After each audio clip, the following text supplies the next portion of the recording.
do it.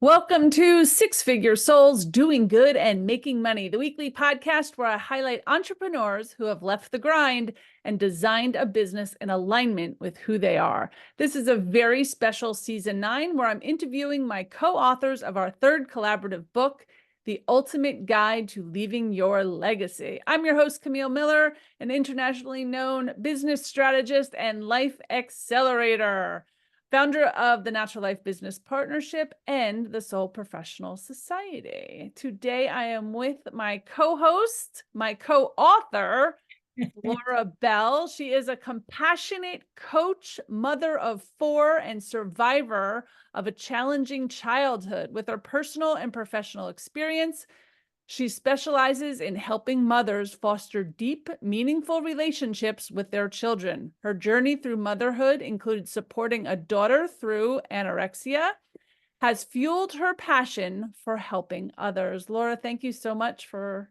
joining us today. Thank you. Thank you so much. It's such a privilege to be a part of this book. So thank you. You're welcome. So Laura's chapter is chapter 4 in our book, and it's called A Parent's Resource: How to Navigate Your Child's Desperate Behaviors. Laura, it was a very inspiring story when I read your chapter. Really incredible. I've known you for a long time, but didn't know your background and your story. So that really brought a lot to light. But I want to jump in first just to let our listeners hear more about who you are, not just your story, but what do you do in the world? How do you help people? A little bit Okay. about you and your background. Okay. Well, in my background, actually, I started out in interior decorating. I used to make window treatments for people and, create home environments that stimulated some color in their life while also creating harmony, Wow. which is where I got to know a lot about families Yeah. and what goes on. Coming from the background I came from, I was looking and seeking, and I studied early childhood education. I was a deep study in the scriptures, so I was a person who educated others and in that as well. And yeah, my decorating business up until there came a point where there was a shift for me. Okay. Yeah. Yeah. Okay. And then obviously you help families and relationships now as Mhm. a compassionate coach. Yeah. And you wrote in your chapter a lot about your daughter's journey through anorexia. Yes. Uh, Yeah. Yeah. how long ago was that? That was it. Let me think. More than 20 years ago. Okay. Yeah. Yeah. Okay. Just so, Yeah. so there's a frame of reference Yeah. um, for our readers, our listeners, and myself as well. Yeah. And it was through that journey that you decided to kind of switch over to the coaching. Yes. Yes. After leaving home from the home I grew up in, it was my complete focus was to have a family and to create a new environment from where I came from. And there was a lot of learning that had to happen for me. And so going through that process through it's funny, I did self-development a lot through scripture, right? And teaching and learning and, you know, um, and experiencing my children Mhm. who actually mirrored a lot for me, gave me an opportunity to grow myself. And then watching other families and, always looking and being curious about how things go and how they work out in the end when people make certain choices. So when I decided to make that shift, it was after this experience. And it's an experience I actually never thought I would write about. I never even, other than sharing it with private people, I just never talked about it. Um, and yet that was the motivation behind the second surge. So I had a surge in a private way with my family, Right. and then because of my experience as a child, but then there was another surge that came after the experience I had with my daughter. Yeah. So since you brought up, writing about your story, let's jump in a little bit to your chapter. What was it like to write this all out? Wow. It's I have to transformational say, to write. I don't wow. think people realize how transformational it can be when you write your story. And Yeah, and there's always a little bit of a hesitation for authors after they write it, like this space that we're in right now before it's published. I was actually ready to withdraw. Yep, yep. I You're was not ready, alone. It happens to especially every this kind of story. Like yeah, to me, it was like I wanted to pull it back. yeah. Um, what it did for me though was, even though I went through it, and when people read the chapter, they'll see, but taking the time to reflect back on it and actually see what I did and organize it in a way that I could see my journey, Hmm.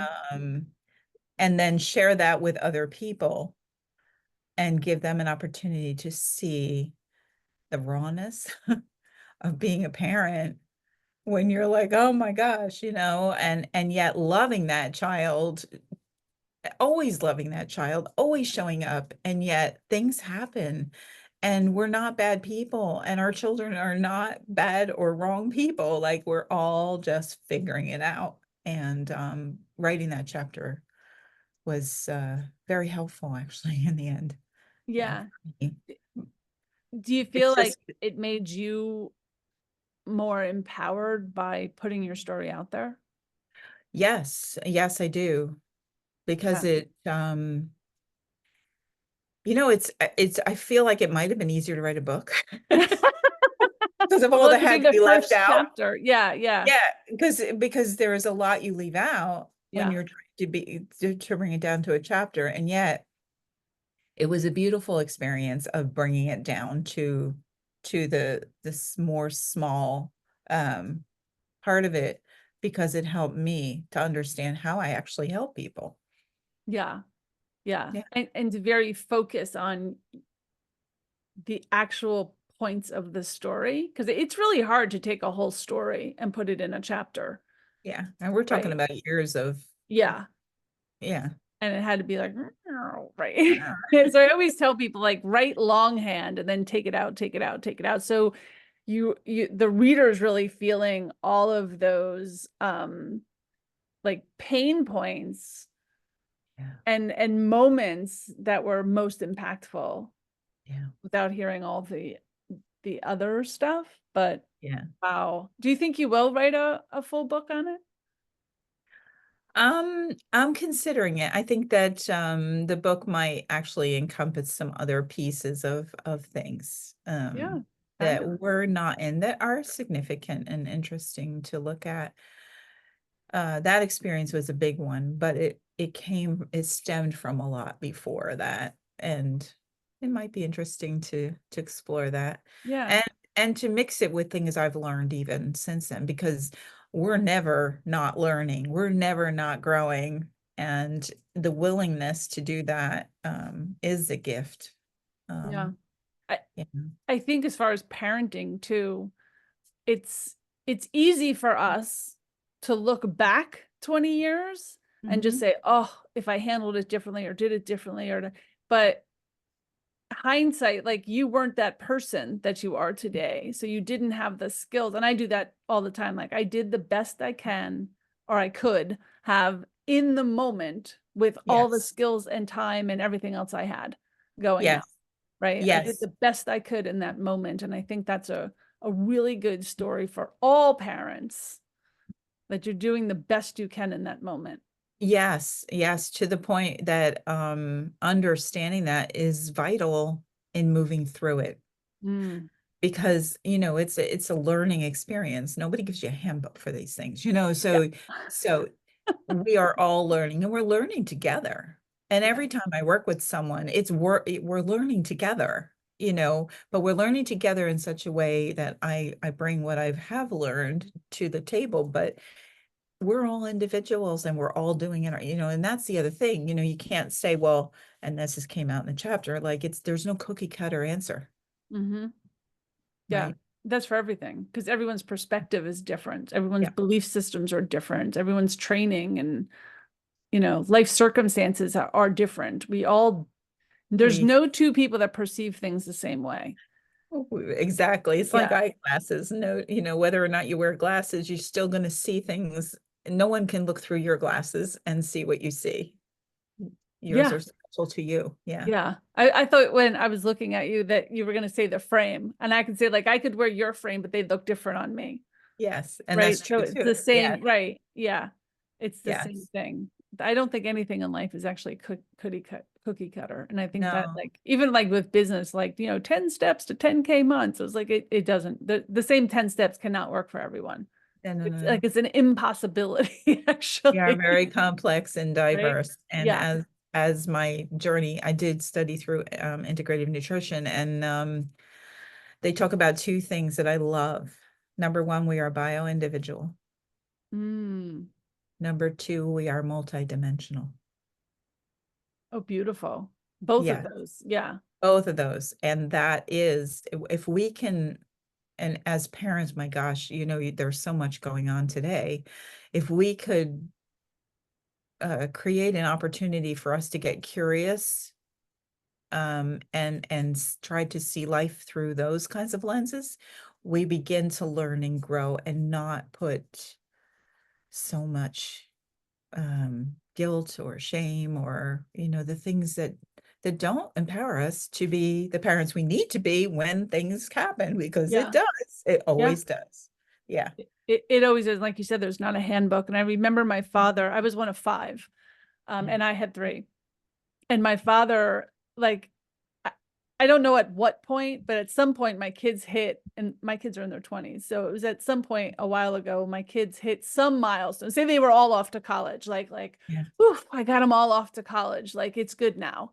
And my Yeah. father's like, I hate to tell you this, but the older they get, the bigger the problems they bring back. And I'm like, oh God. And now I'm starting to see it. Like now they all graduate college and like they're launching these lives for themselves, right? And there's Yes. relationship problems, and there's how do I find an apartment? I don't like this job. Did I make a bad choice? Like it's all of these other adulting problems, right? Right. And holding space for that. But I heard a saying once, when my kids were very young, and it held true. It was an older German couple, and the wife, she says to me, "Yep." She says, "When they're little, they step on your toes, and when they're big, they step on your heart." Like, oh, oh boy. what she meant, she didn't mean that in a way that they Yeah. step on your heart, but in the way that, your heartstrings get pulled all the time. Yeah. Yeah. Yeah. It's tough. I think every milestone is hard. And I always say, even for growing myself, just taking out the mother piece, just as myself, every decade of my life is so different than the decade before it. Because Yes. I'm a different person with, different beliefs in a different place in life too. Yes. Because my position has changed. I've gotten wiser. Hmm. I've actually calmed. Like my kids are always saying, like, you're not the mom that brought us up. A Right? Because lot I going was on. in a different place, Yeah. you know? And for women, mothers, even fathers, who have gone through very difficult growing up experiences, we take that lens with us into our parenting. Yes. And so when we take that into our parenting, our children are now mirroring to us, and it's not easy to be calm. It's not easy to be, because you got all this coming at you, and and the reactions are there, and then the guilt is there, and all the things, and yet it is the iron sharpening iron. Like we just, if we can just move through it and work through it, it'll all be okay. Yeah. Yeah. Yeah. So a lot of times now I'm always thinking, like, where did that belief system come from? Like, no matter what it is I'm thinking, like, where did that come from? Good question. It's an excellent Right? To question, start though. questioning, why do I Yes. have that belief? Where'd it come from? And that opens the door then, doesn't it? Yeah. Yeah. Of allowing new things to come through. Yes. So, Laura, what made you decide to be in this book, Leaving Your Legacy? Well, the title itself was something. I've been wanting to do something for a long time, and it came to a place where, you know, I began to understand that in order to really help people, you have to be vulnerable.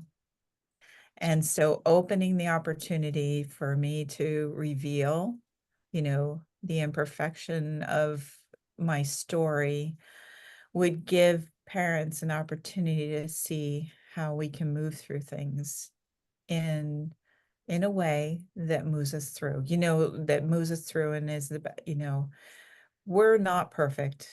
Mm-hmm. And I think that coming from my background, I adopted the idea that if I could just be perfect enough, it would be okay. And then I found out when it wasn't feeling like it was okay and feeling like a failure, I had a chance to rise up again in a Mm-hmm. new way. And that's the opportunity that we as parents have when things get hard. And so that's why I shared the chapter. I shared it as a gift, hoping that someone would benefit. Sorry, Oh, yeah. tearful. And thank you for that. I mean, every one of our stories touches every reader in a different way, right? But if you hit that one person that needed to hear your story in that moment, it was Mhm. worth it, Right. right? And Right. the book itself is just so diverse with Oh my stories of God. everyone's experiences coming from a different lens. Yes. Right. Legacy was interesting. And so many people were like, I don't know, I don't think about my legacy. But when I was, thinking about the title and being the ending of my series, legacy to me was the imprint that you want to leave on the world. And it Right. doesn't have to be a brand that someone remembers forever. It can Right. just be a small group of people, right? Mhm. Your community, your church, your family, if you're a teacher, if you're a coach, whatever that looks like, Mhm. all imprinting people, we're all leaving a legacy. It's just that maybe we want to do it intentionally, Right. right? And We want to that do it. that Yeah. gave me the opportunity to do that. And Yeah. I'm grateful for that. I'm grateful to you for offering it as an opportunity. And I'm actually grateful to myself for allowing myself to do this. And I hope moms are hearing me when I say that, like, and women in general, like, Yeah. appreciate your own stepping forward when Yeah. you're doing things that feel so big. Yeah. Your story is important. And I think people need to hear that more. Mhm. That when I started actually doing this podcast in 2020, it was to bring other people's stories forward. And I learned by doing it that, boy, people had some rough stories. Like Mhm. I had a good childhood. I'm very fortunate.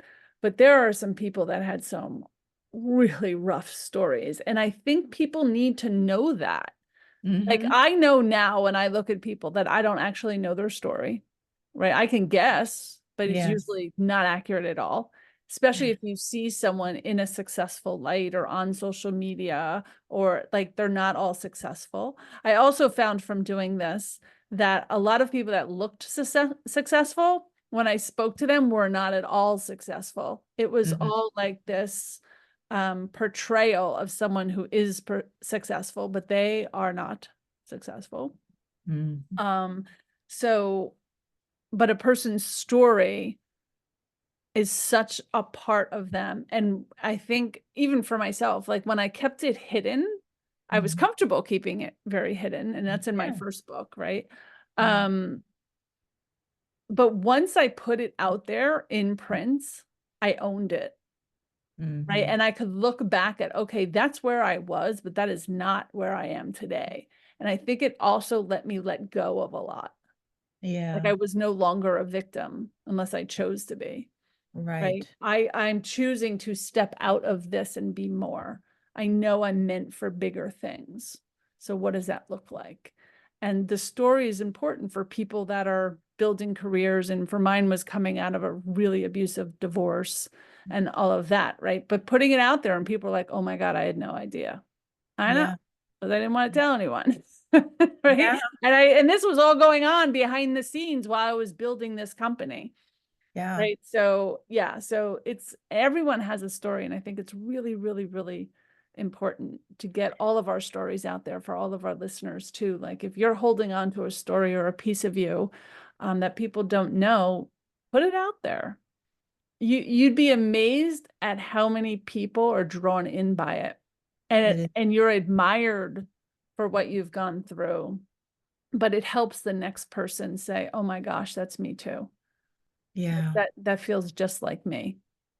And that's why the book should be written, because if I explain what happened before Yeah. during my childhood, I think it would help a lot of people. I just Well, have to put it together to do I it. hope you do write it. I hope you do write it. Yeah. And there are a lot of wonderful people out there that can help make that happen for you. But Thank you. sometimes it's just jotting down your ideas, Yeah. right? Or an outline, Yeah. right? This is what it would look like when I'm ready. And for our listeners, I think about this too. Like you just said, everybody has a story, and yet, when we were before there was TV, before there was, all the things, weren't we telling stories Yeah. and listening to stories and growing up, listening to stories, and they helped to shape us years ago. I mean, that wasn't so much the case while I was growing up, but I know of these things, and you read in books about these kinds of things. And when I see what's happening in the world today and the disconnect that's Yeah. happening, and how it's affecting us as adults, as parents, as grandparents, and as children, the stories are important because that's what helps us grow as we learn how people move through things. And that's what we want to do, get out of our comfort zone and move forward. Yeah. I think it's also important for parents to share stories with their kids, like Yes, their personal journeys that yes, maybe they're hiding because it does help them grow. Even yes. to say, hey, I made a mistake or I didn't know better or, Yes, whatever that looks like. yes. And that's what I'm saying. Yeah. Let's get into storytelling more. Yeah. Yeah. I Yeah. I I think it's important for grandparent, like because we Yes. all live in this different world. And today we live in such a digital world that Yeah. I think we've forgotten some of the deeper relationships Yeah. that are important. Yes, they are. Yeah. Yes, they I are. mean, They I are. remember as a kid, like sitting around the dinner table, and telling stories or talking about our day or what is happening. And we heard it from my parents. And so we kind of always knew what was happening with all the families around us. Mhm. Just not even sitting for dinner anymore is a Yeah. big change in families. Yeah. Yeah, it is. And it's a challenge for families. Yeah. Yeah. I mean, Because it's not doing it, we think, oh, we don't have time, or everybody's got a schedule, but actually not doing it puts a big strain on us as it families. does. It Yeah. does. Yeah. I make a point. I have two kids that are home for the moment. I have one transitioning out, one's transitioning in. Like I'm a big transition house. But when they're here with me, I always ask, like, how was your day today? Yeah. Like even if it's like a 5 minute, they walk in the door, hey, how was your day at work? Yeah. Just to see what stories they got. But Yeah. you build that, Hmm. right? With anybody, even your friends. You build that. Building You checking relation. in. It's the building of relationships, Yep. and if this starts when they're young, which is probably a big thing with me, and I learned this studying early childhood education, like when you start young and you begin to build those relationships in a opportunity for them to be who they are. We all want to be seen, we all want to be heard, and we all want to be valued for who we are, and that includes our little kids. Oh, yeah. And that's the foundation for when these harder times come, Agreed. because without that, and it's not easy. I'm not saying it's an easy task Yeah.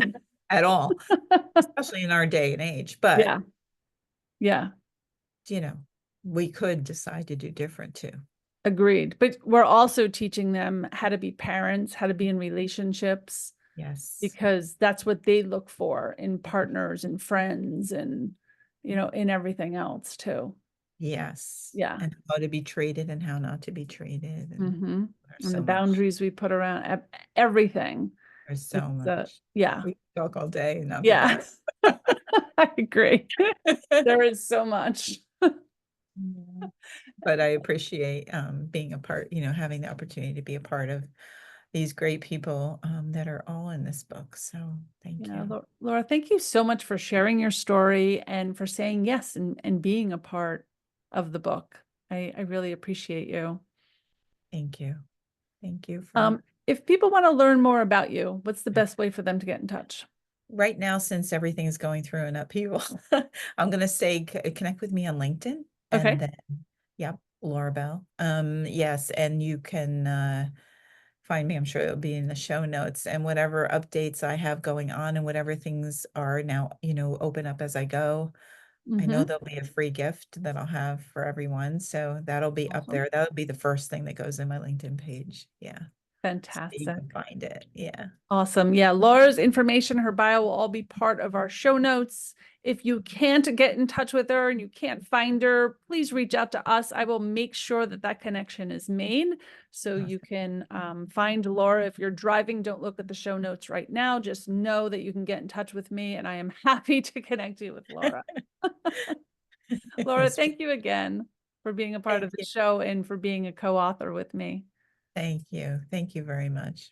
You are welcome. Thank you for joining us, our listeners. And if you loved this interview, please share it with your friends and pick up our book coming out September of 2024. You can also join others by checking out the Soul Professional Society at soulprofessional.com. A soul professional lives in a higher vibration, has an alternative approach to business, and is here to help repair the world.